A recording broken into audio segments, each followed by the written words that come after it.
J'étais athée, j'ai commencé à étudier la question il y a 3 ans, à regarder beaucoup de débats et je me suis converti.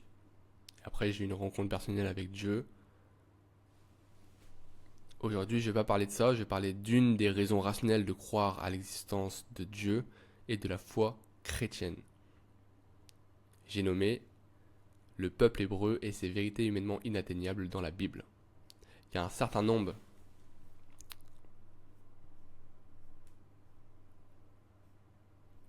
il y a un certain nombre de raisons de croire. L'un seul de Turin, les 100 miracles eucharistiques, le miracle de Fatima, Jeanne de Batalda, Zaytoun et tout ça. Là, on va juste s'adresser à une qui est les vérités humainement inatteignables de la Bible, parce qu'il n'y a pas de vidéo sur YouTube, donc vous avez de la chance si vous voyez cette vidéo. Je sais pas combien de temps elle va rester sur YouTube, mais aujourd'hui je la partage parce que moi, pour moi, c'était super pertinent de balancer ça sur YouTube. Donc, on y va. Les vérités de la Bible. Donc le peuple hébreu, pour remettre un peu dans le contexte, le peuple hébreu, c'est un petit peuple de bergers qui avait que des brebis, qui avait pas d'argent, qui avait pas de conquérants, pas de grands rois, pas de savants, pas de philosophes, pas d'explorateurs, et qui savait tout un tas de vérités qu'on avait vérifiées des millénaires après par la science.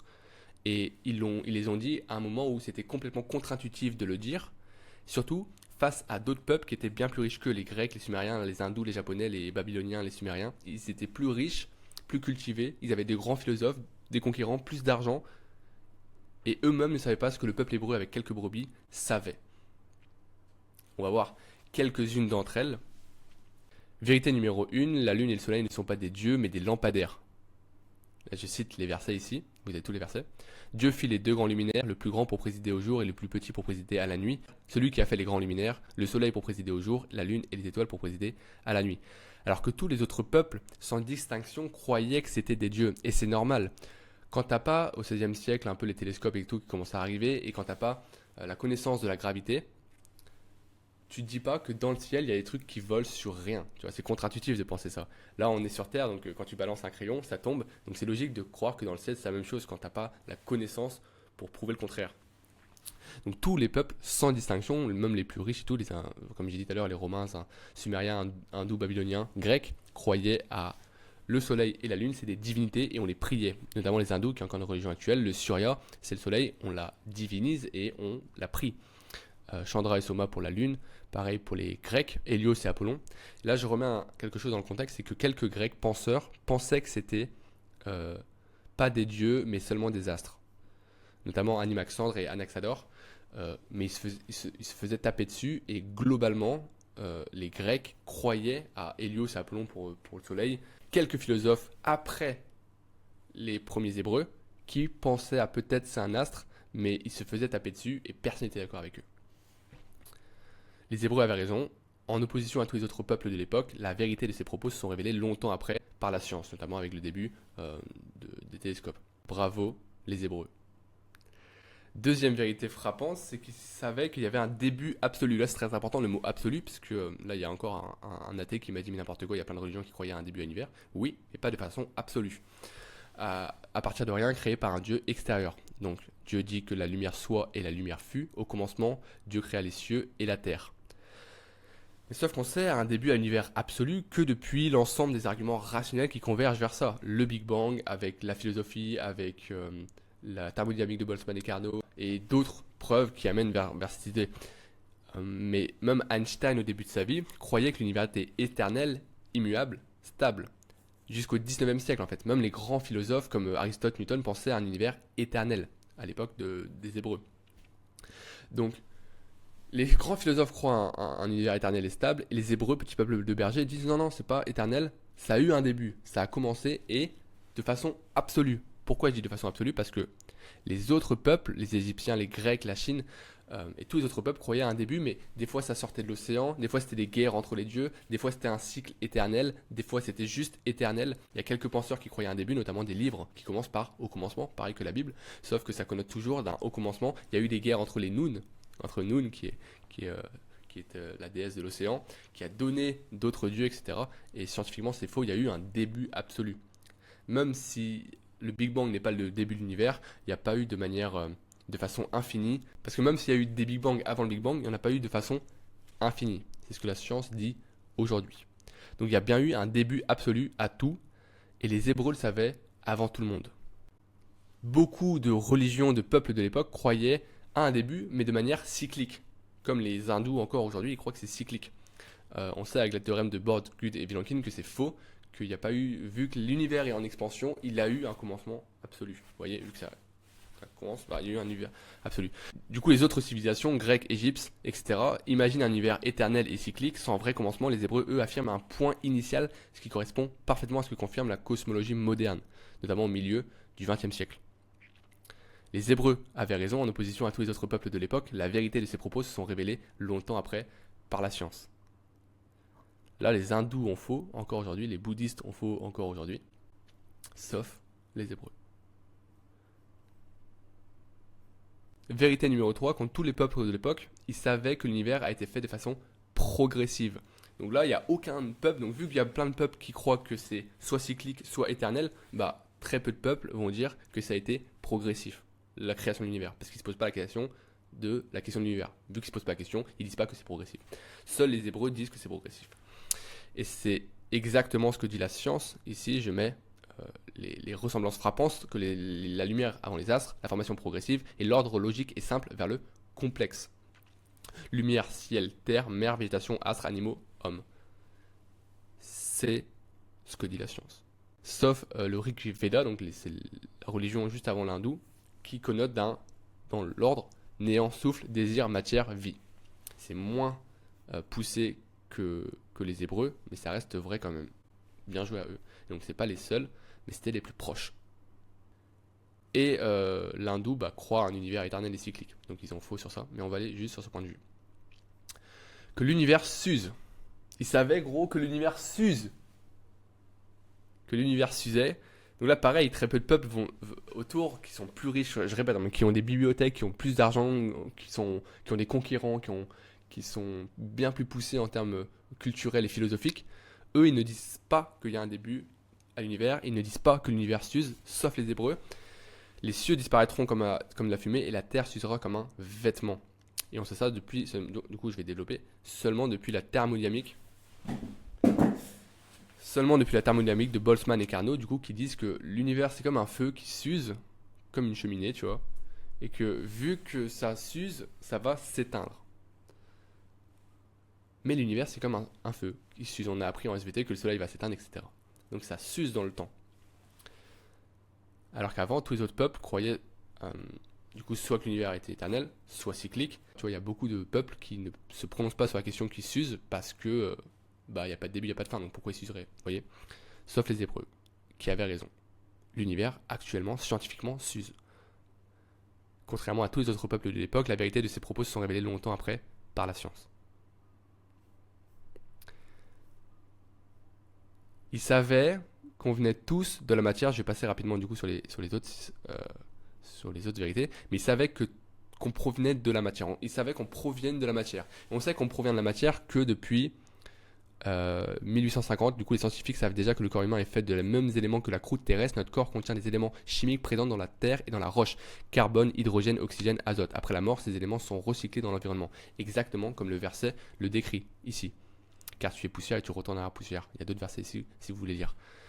Alors que les autres peuples à ce moment-là avaient tous faux. Pourquoi? Les Babyloniens, ils pensaient que c'était du sang des dieux et du corps de la déesse. Les Égyptiens, des larmes du corps d'Atoum, donc des larmes de la déesse. Les Égyptiens nés à partir de dents de serpent. Et tous avaient faux sur la façon dont le corps humain est fait, sauf les Hébreux.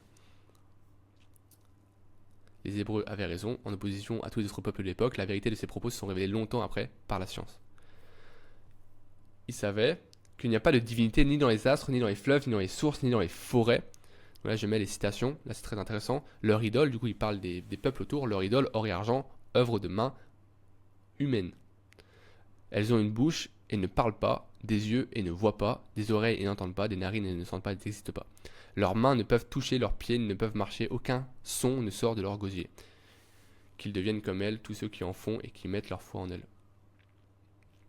À l'idée qu'il n'y a qu'un seul Dieu vivant. Ainsi, quand on mangeait des viandes sacrifiées aux idoles, nous savons qu'une idole n'est rien dans le monde et qu'il n'y a qu'un seul Dieu. Et là, c'est fou.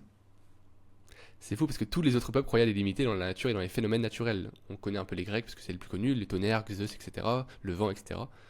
Mais tous les autres peuples croyaient à ça, sauf les Hébreux.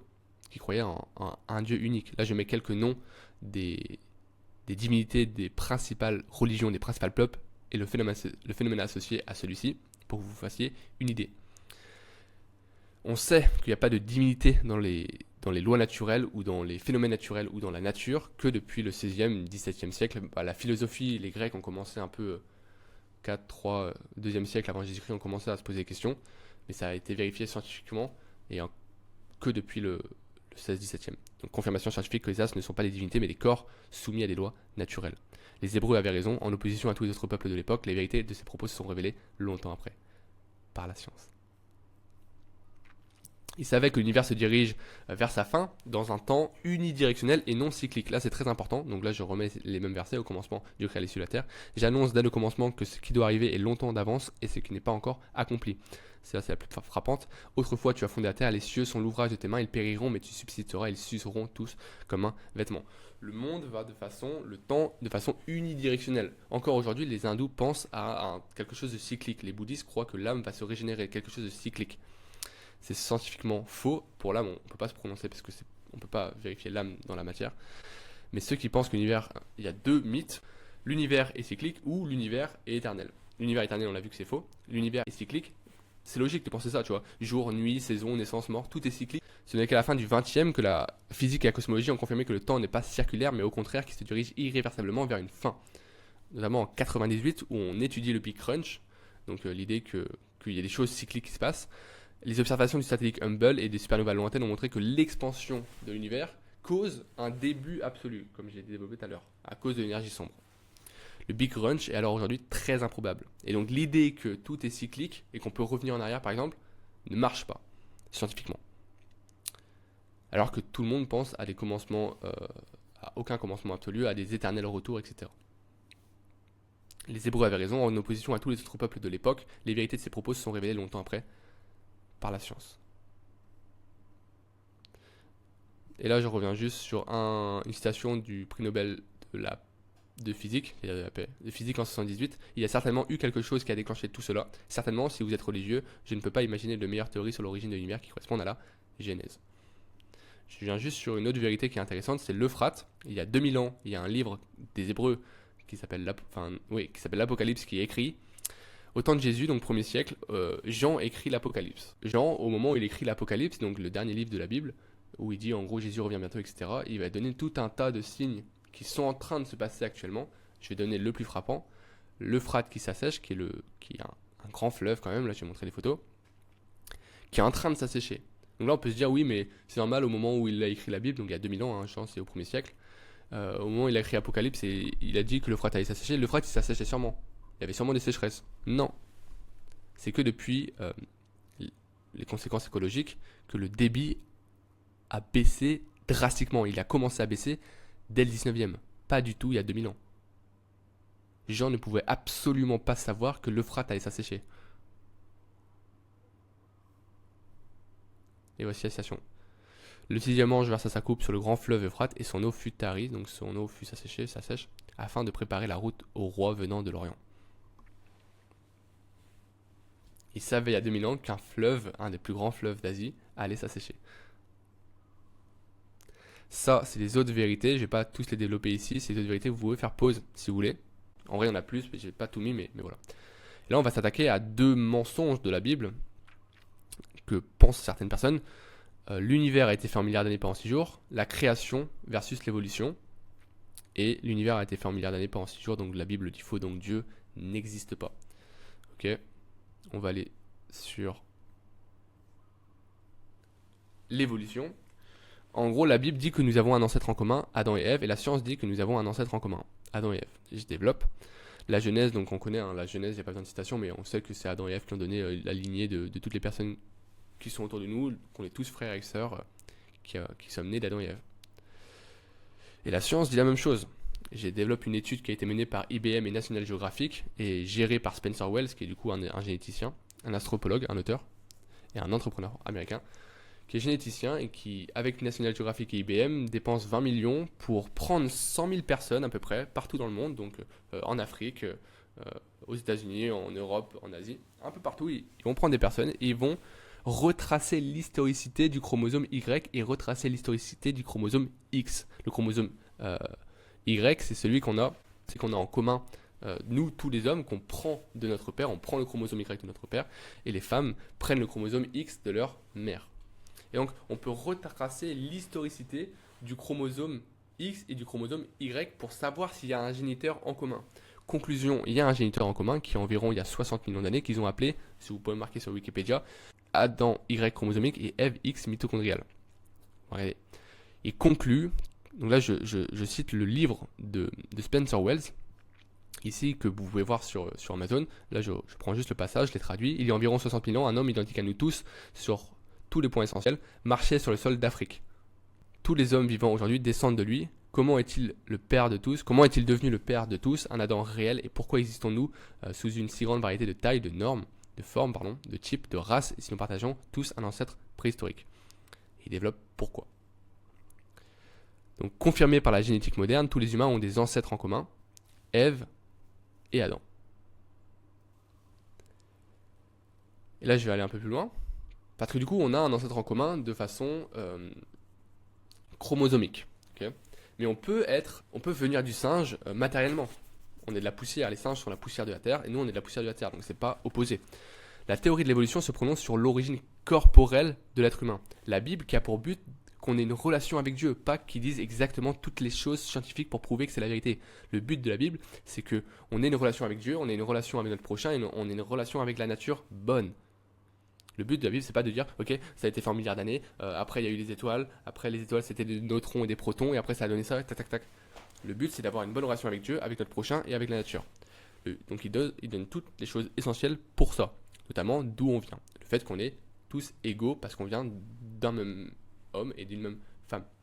Okay. Donc la théorie de l'évolution se prononce sur l'origine corporelle de l'être humain, la Bible se prononce sur l'origine spirituelle de celui-ci. Dieu peut avoir préparé l'homme corporellement par l'évolution, pour ensuite choisir d'insuffler l'âme à un moment donné et nous rendre ainsi corps, âme, esprit. Ce qui nous différencie aujourd'hui des singes. La science et la Bible ne sont pas en opposition, elles sont en adéquation. Oui, mais les singes dans cette histoire, je vais aller un peu plus loin, la Bible dit qu'il y a eu les animaux, et après il y a eu les hommes. La science dit qu'il y a eu les animaux, et après il y a eu les hommes. Deux sont en adéquation. La phrase de Caïn, là c'est très intéressant parce qu'il y a Caïn qui, en gros il y a Adam, il y a Ève, ils font deux enfants, Abel et Caïn. Et Caïn, il tue son frère Abel. Donc il n'y a que Adam, Ève et Caïn. Et il dit, donc il tue, et après il dit à Dieu, non, les autres hommes vont me tuer. Quiconque me trouvera me tuera. De qui il parle quand il dit ça? Quiconque me trouvera me tuera. De qui il parle? Il avait peur qu'il y ait d'autres hommes sur la terre qui puissent le trouver. Soit il parle de Adam et Ève, soit il parle d'autres hommes.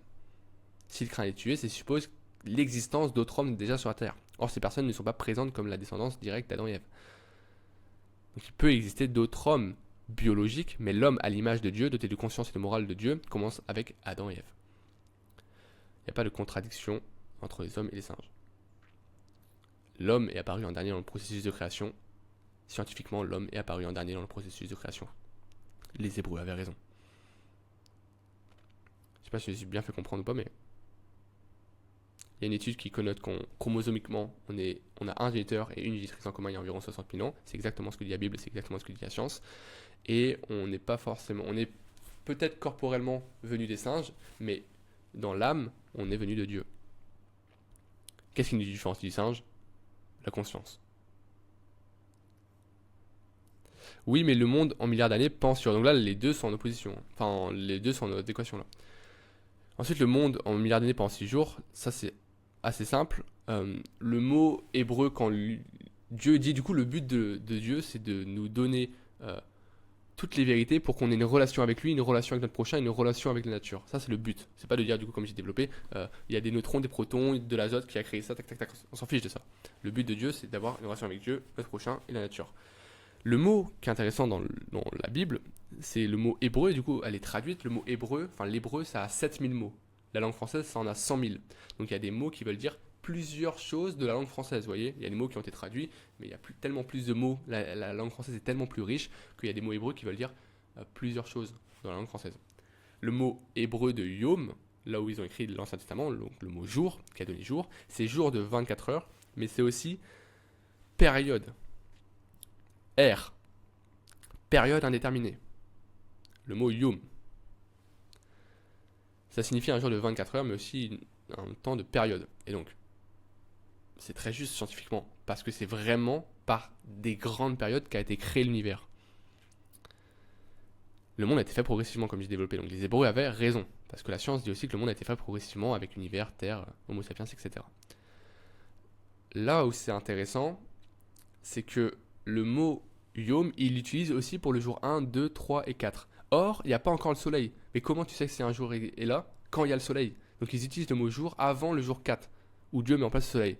Donc c'est pas des journées de 24 heures, parce que les journées de 24 heures n'existaient pas. Donc c'est clairement le mot période qui est utilisé. Et ensuite, tous les miracles, oui, mais la séparation de la mer, le déluge, etc. Est-ce que c'est vrai? Est-ce que c'est faux? Donc est-ce que...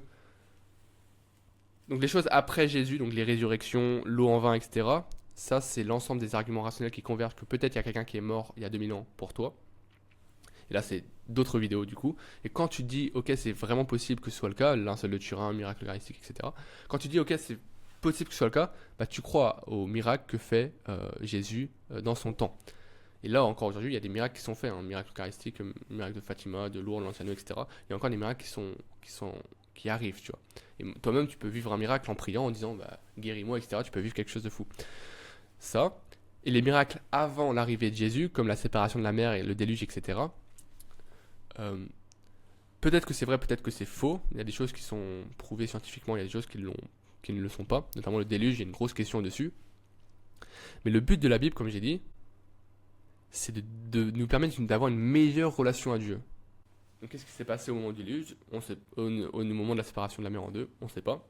Mais par contre, il y a vraiment quelque chose de vrai qui est passé, c'est que le peuple hébreu a survécu à ce moment-là, face à des peuples qui étaient en guerre contre eux.